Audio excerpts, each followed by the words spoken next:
Maybe you've had a conversation like this one. I remember this one quite vividly, but it's been repeated almost on a weekly basis on one form or another, and I don't know anybody who has gone on with Jesus who hasn't come to some sort of point that looks a little bit like this one I'm going to outline for you now. He had been sent to spend a bit of time with me by his church leader. He was a young Christian leader, and who first of all described himself as totally stuck. He was stuck emotionally, practically, and in the midst of his life situation.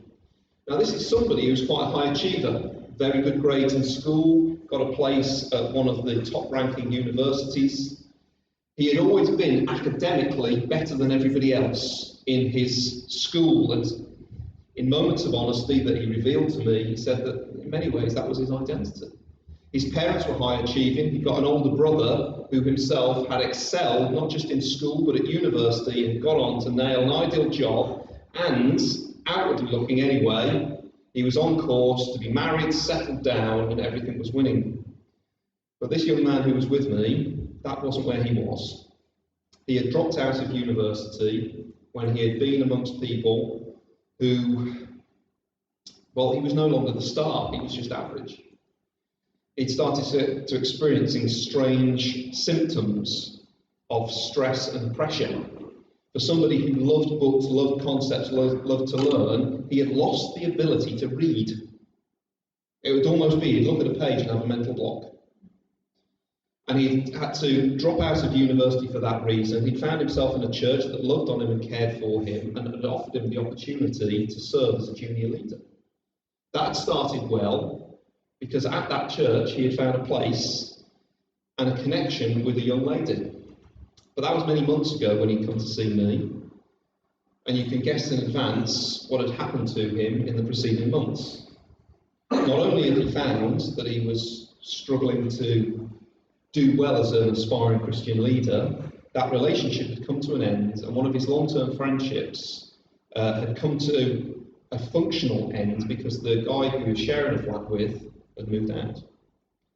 And he found himself sinking downwards, asking big questions about who he really was. How did that show itself in his life? He literally didn't leave the house. He would do 24-hour gaming benders. He would be supported. He'd have people come along and say, come on, let's go and do this, or you've got this responsibility, or this youth group to go and take part in, and he'd say, yeah, and he'd really mean it, and then when the moment came, he just couldn't do it. And he was sick to death of ringing up, making excuses, so much so that he just went quiet. Tried to pick up books, and again, same problem. And as he sat with me and we talked it through, I spent an awful lot of time listening. He was quite an insightful young man.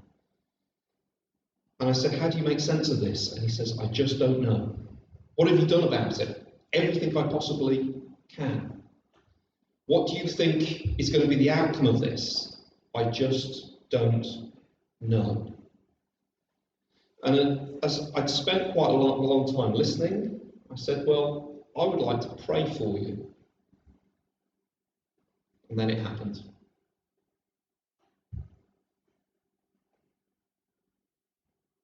What do you think he did?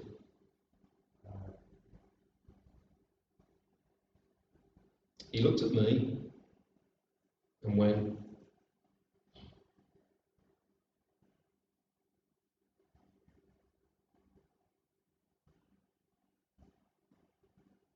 what was he saying?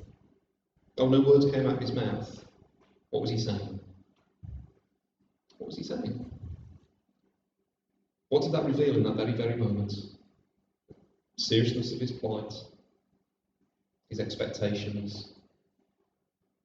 What did it say? Oh, you know the answer because you've been there. Now, he was really good with me because he didn't get angry with me. He could have done. But in that moment, he was saying many things. One of them might have been this. Don't you think I've tried that?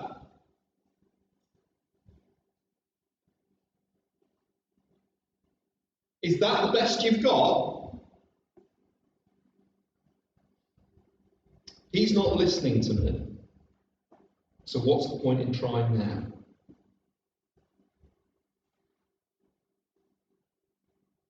I've prayed, but nothing has changed. And in that little slouch of the shoulders, it was almost as if he was looking at me, and he didn't get angry. Is that the best you've got? Isn't the norm? Don't you know what I'm going through right now?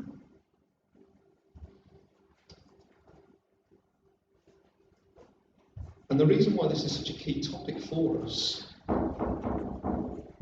is you may not have done it in front of me, but if you've gone any journey in the Christian life at any point,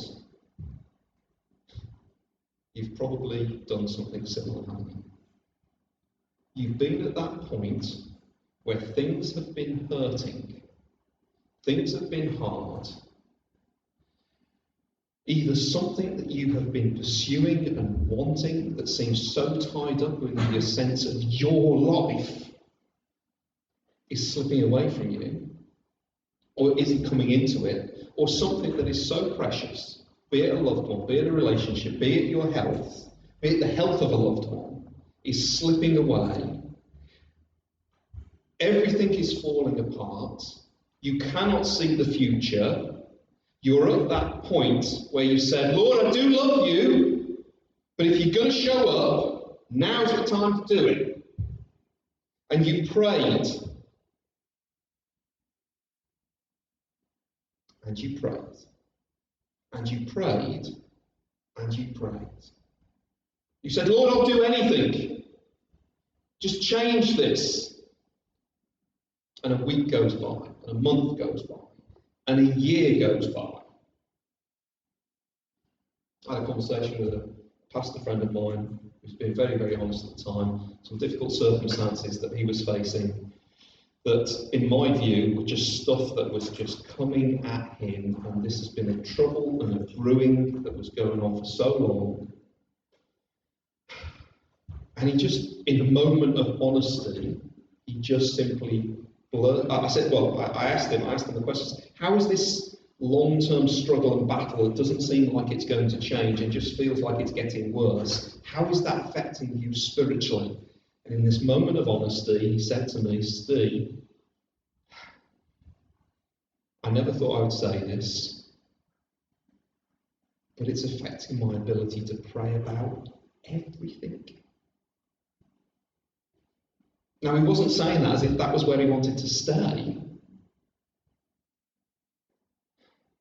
But his experiences and lack of answer and fixing of the moment was doing something between him and the living God.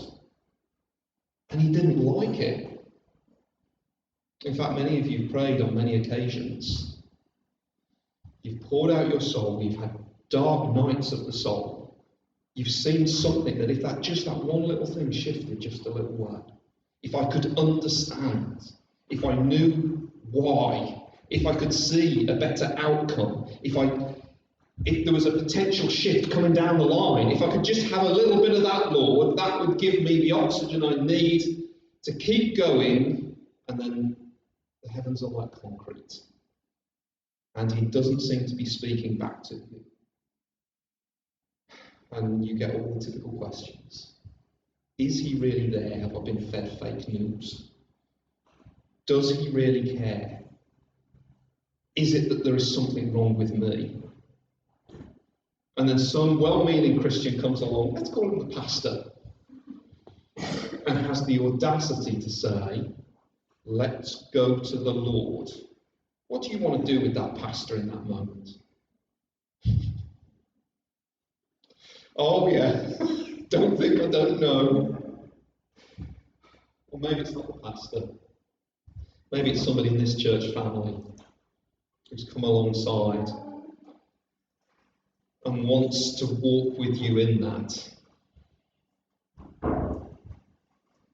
Am I scratching where we itch, people? So here's the thing. The conversation carried on with that young man, and he said many of those normal things. And as he offloaded them onto me, he said them as if game, set, match, end of the story.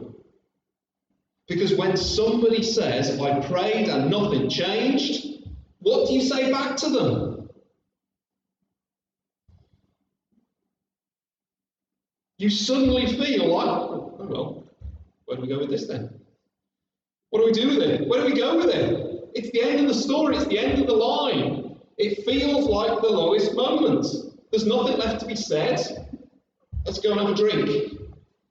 Let's do something else. Oh well, life's, and then you die.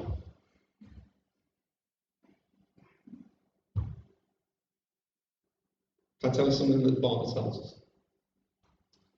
It's at the moment where things feel darkest. It's at those moments when we feel we've reached the end of the road that usually later on we look back at and realise that was the turning point. So when he looked at me with slumped shoulders and I saw his pain, I didn't go with glee, oh, something good's about to happen here. I fired up a prayer and said, Lord, I know who you are. Maybe something good is about to happen here. And maybe that's almost as much as you can take for today, for some of us here. Because when I say to you, remember and think about the really painful moments in your life where you've been in that place of doubting and confusion, uncertainty, and just not sure how you're going to do one more day. Some people always are very close to that, or even right in the middle of it. But some of you, when I say, think about the hardest things that you've had to face, immediately you hear me say that, and it's not just a conceptual thing. As you think in the memories, the feelings come back and it hurts really. And in the midst of that, there is a commonality of our experience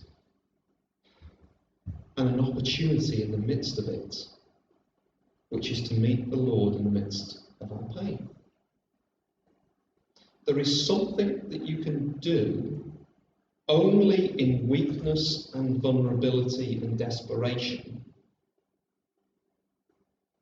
that so often is close to us in more normal periods of life when we feel strong, self-sustained, we're full of ourselves and don't recognise our need of the Lord.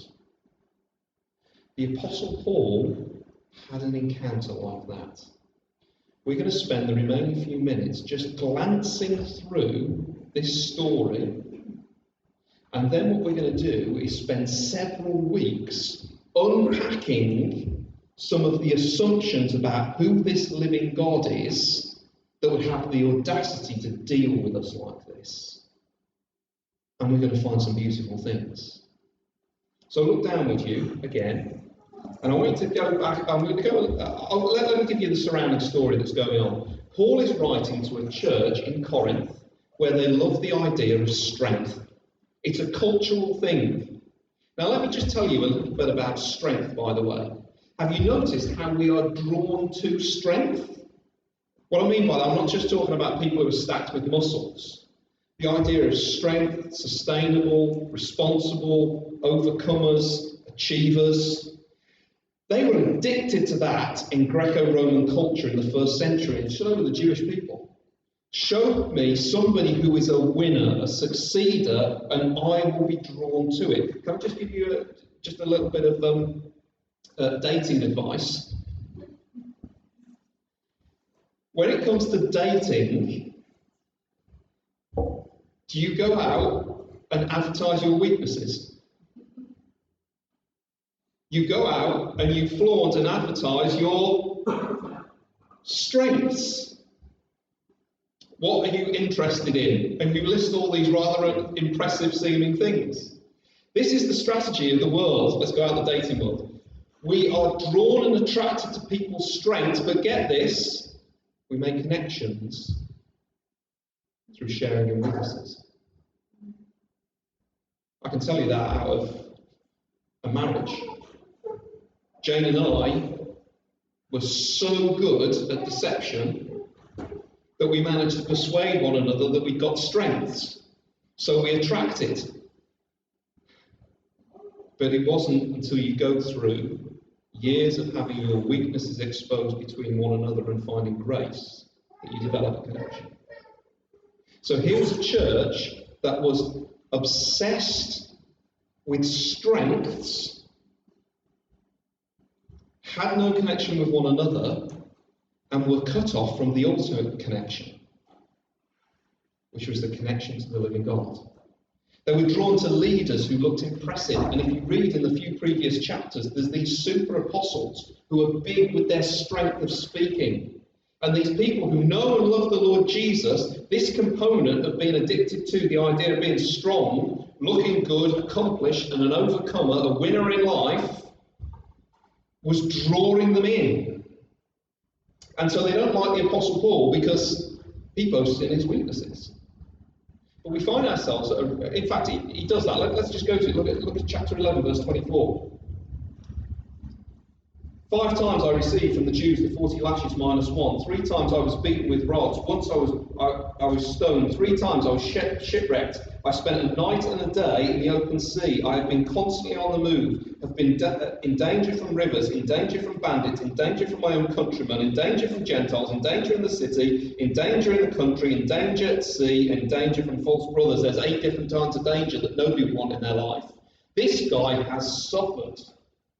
I have laboured and toiled, and I have often gone without sleep. I have known hunger and thirst, and have often gone without food. I have been cold and naked. Beside everything else, and here's the emotional, psychological pressure he was under, I faced daily the pressure of my concern for all the churches. And then he goes into this strange verse, in verse 29, which is ruthless honesty. Who is weak, and I do not feel weak? Question mark.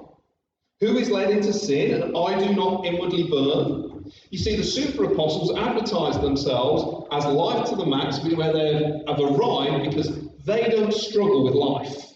They don't face difficulties. They are victors. They win. And the Apostle Paul talks about the woes and the sorrows that he's gone through in the midst of his gospel ministry.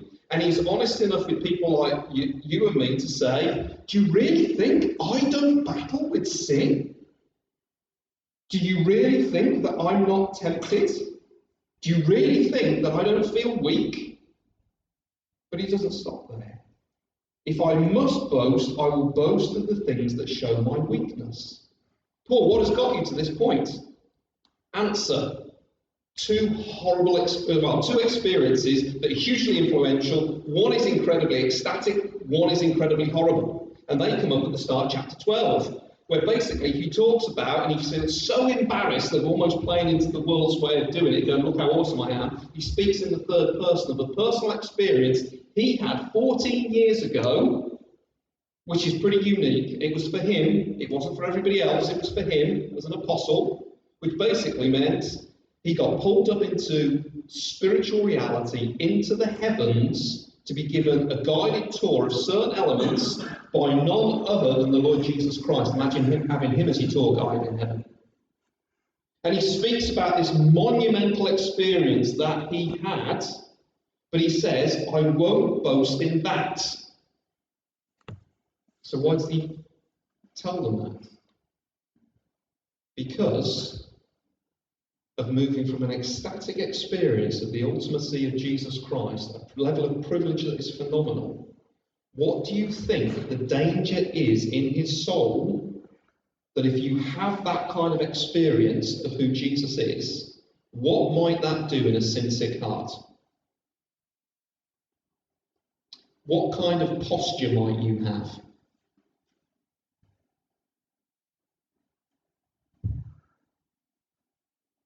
Let's read and find out. Verse 7. To keep me from becoming conceited Because of these surpassingly great revelations, there was given me a thorn in my flesh, a messenger of Satan to torment me. 3 times I pleaded with the Lord to take it away from me. But he said to me, my grace is sufficient for you, for my power is perfect in weakness. Therefore, I will boast all the more gladly of my weaknesses, so that Christ's power may rest on me. That is why, for Christ's sake, I delight in weaknesses, get this is ridiculous. I delight in weaknesses, in insults, in hardships, in persecutions, and difficulties. For when I am weak, then I am strong. Did you hear what he described come into his life? It talks about how he prayed 3 times. We're not talking about once at breakfast, once at lunchtime, once at dinner. We're talking over a prolonged period of time because of agony that has lasted 14 years. That word there, that a thorn, is closer to the word spike or javelin. It is something that excruciatingly debilitated his life to a point where he wasn't sure whether he could go on. It pierced deeper than his very body, into his very sense of who he was, how he was going to live, what he would face, and day after day it weighed him down, it wore him out, it exposed his limits, it literally crippled him. It's a physical kind of element. People have debated exactly what it was. We don't know, but we do know that it floored him. It made him weak. And this is the great apostle. Something of sorrow, sadness, and brokenness of the world had come into his life, and he prayed. And surely if anybody's prayer is going to be heard, it's going to be his, isn't it? And he prayed and he pleaded. And I wonder whether on the second prolonged period of this happening, his shoulders sank. I wonder whether he began to ask questions like, is the Lord really good? I'm working for you here, Lord. If you fix this one thing, I'll be able to live and do lots of good. He wasn't even after his own selfish ends. He wasn't even crying out to the Lord saying, give me this because I just want it in my life. He was saying, Lord,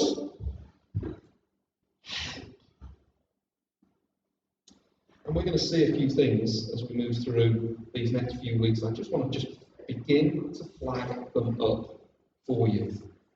The first thing I want you to see is in verse 7. And it's the intention of the Lord that is deeper and bigger than ours. See, what is your biggest problem in any moment? It feels like it's our circumstances. It feels like it's our feelings. It feels like it's our struggle with identity. But what is the thing that brought the fall and the brokenness into this world? Human pride. Conceit is another word for pride. Conceit is, effectively, I'm God's gift to everybody else. I'm dead important. If everybody listened to me, the world would be a better place. If everybody understood what I understand, things would be great. Conceit is that armchair warrior who tries to answer everybody with a smart comment on Twitter. Conceit is experiencing certain things coming into your life and thinking that you are the best person to make sense of that. Conceit is this thing that gives you a self-sufficiency where you can't even see it. And conceit was a threat to the Apostle Paul because of the privilege that he'd been given. Do you get that?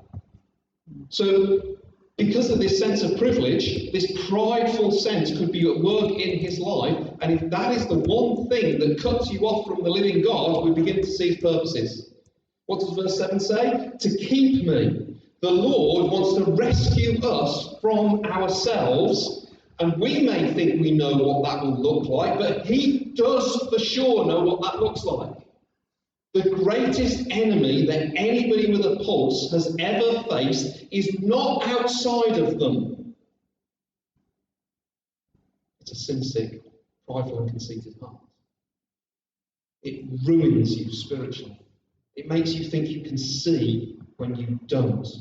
It troubles the way you face your troubles. It dishonours the God who made and loved you. And here is a God who is present and loves Paul enough to be at work to do amazing things, to keep me from becoming conceited because of these surpassingly great revelations. There was given me a thorn in my flesh, a messenger of Satan. What else does this tell us about the Lord? It tells us that he is present. Not only has he got a purpose, he is present. What's it feel like when you say, I've prayed, but nothing happens? Nothing's changed. It feels as if he's off beyond the Andromeda Galaxy and he's not doing anything. The reality is God was working. God, not in the way that we would always want from our vantage point, but never ever doubt that God is present working. Usually, get this, usually at the point where we least feel he is working the most. I found this quote earlier this week. I just found it quite helpful. God is always working, forcing the issue on our self-sufficiency, self-righteousness, and the ugly idols that we give ourselves to. True freedom for us and glory for him is the goal. Our experience may be truly difficult, but that is nothing compared to the untold damage that is hiding before his sight. We eagerly cleanse our hands and crockery with disinfectant to fend off future misery. Wouldn't we welcome that same pursuit from our gracious Heavenly Father who has loved us so? This is all his precious mercy. Too often we even complain when he is purging the deeply rooted gangrene that is rotting inside of us. Even now he works quietly and determinedly to make us new. In our waiting, he's present and he is working. So he's got a purpose. He is present, but look how personal he is. I love this. Verse 8. 3 times I pleaded with the Lord to take it away from me, but he said to me, my grace is sufficient for you. That verse shouldn't even be in the Bible, should it? The idea that there is a personal God who listens to people's prayers and cares enough about the likes of you and me, not just to hear, not just to compute. I mean, poor Nathan was trying to get his clutch fixed. 3 hours he was on the phone yesterday to get a clutch fixed because they didn't want to hear, because they're an impersonal company that aren't really bothered about where people are at. The Lord is personal, though he is sovereign, he is personal, and he does care, and his caring is seen in this verse in 2 ways. Number 1, he listens, and number 2, he speaks. It feels at times when we're not getting our prayers answered that he's not speaking. Now listen, we've got a Bible here, which means that God is always speaking. He's always speaking. And sometimes our circumstances weigh so heavily upon us that it is hard to hear. But even if we can't hear, remember that he's like certain of the chatty children in our congregation. They've always got something to say for themselves. They never shut up. But sometimes we scream them out. Why are you laughing, Tony? He is always speaking. But look at the things that he's speaking of. He's not speaking about condemnation. He's speaking about my grace is sufficient for you. That didn't feel like the case in that moment. Paul was agonizing. He was being pierced for a long and prolonged period of time, wondering how much more he could go on. And the Lord simply says, my grace is sufficient for you. What is it that the Lord knows that Paul doesn't? What was it that my friend who I was speaking with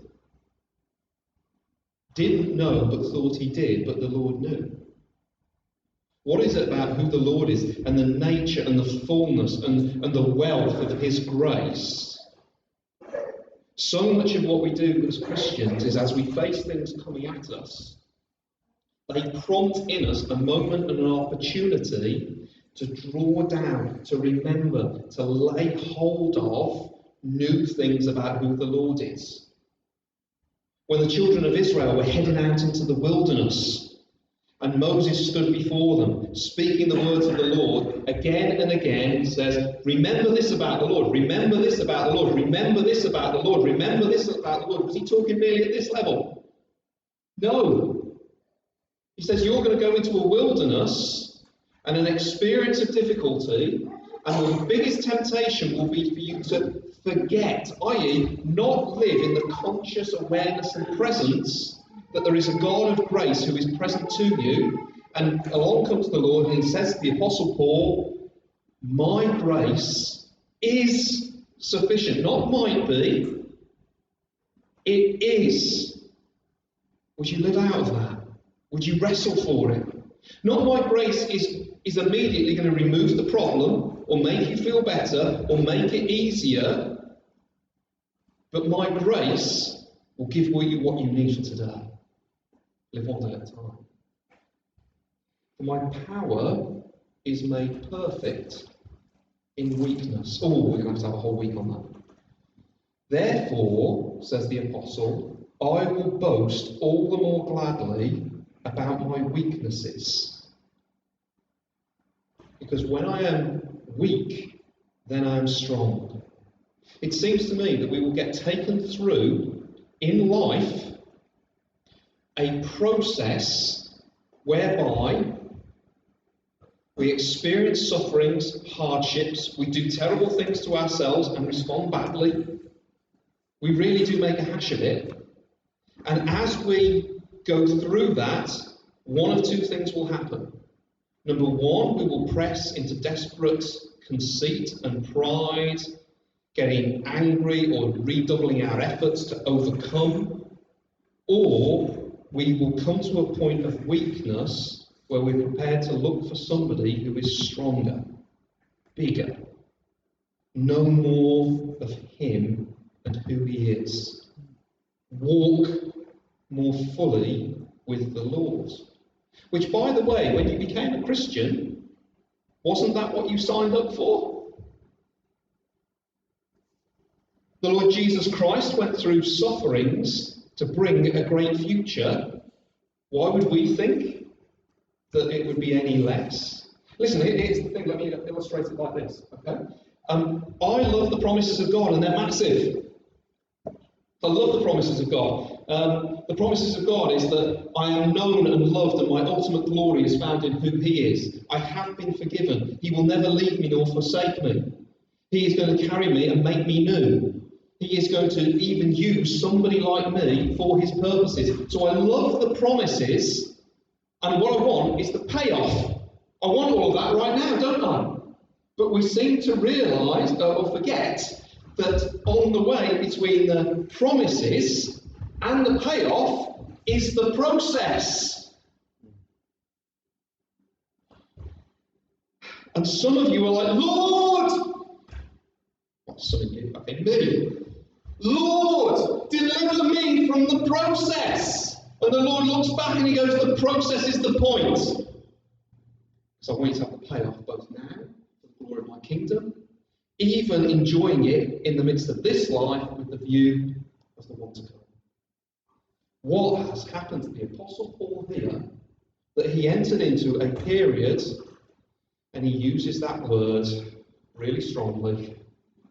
That word there, a thorn, a spike, a javelin, that pierced into him over a prolonged period of time, that he wouldn't wish on his worst enemy, that it exposed his weakness, stripped down his supposed self-wisdom and understanding, left him needing so much that he found a greater resource in the Lord,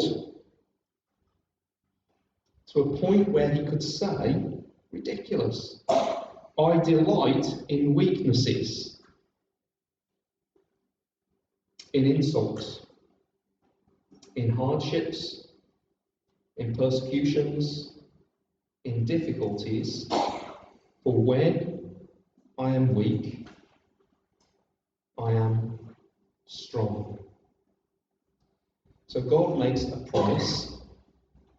We want the payoff quickly, without the process, which is painful. I'm not telling you to sit there and go, yay, hard things coming. That's not what the application of this is. But when you pray and nothing seems to change, dare to believe that he has a purpose. Dare to believe that he is present. Dare to believe that he is incredibly personal, and cling on as if sometimes by your nails, because the point of what he is doing will reach a beautiful outcome. It's hard when we can't see it, and it doesn't feel like it will. But will we stand on the promises of God? We're going to keep on visiting this, looking at those different elements of his character in more depth, and what a difference that will make for us when we grow, not just in those convictions of those things, but a personal connection to them in the midst of times where we haven't got a clue what is going on. But fundamentally, the place where we can leave it today, I should say this. Do you think my conversation with my friend when he's at that point is just one conversation with me away from everything being okay?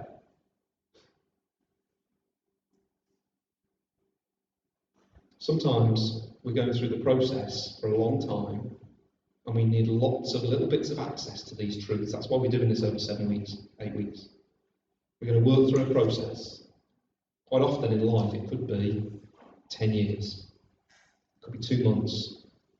You're like, Steve, thanks for encouraging me. I don't know how I'm going to get through the end of the day. Well, I'm in sales, not in management. Speak to him. But where will our hope ultimately be? It will be in him. My hope is found in nothing less than him. And with that in mind, we're going to stand and sing.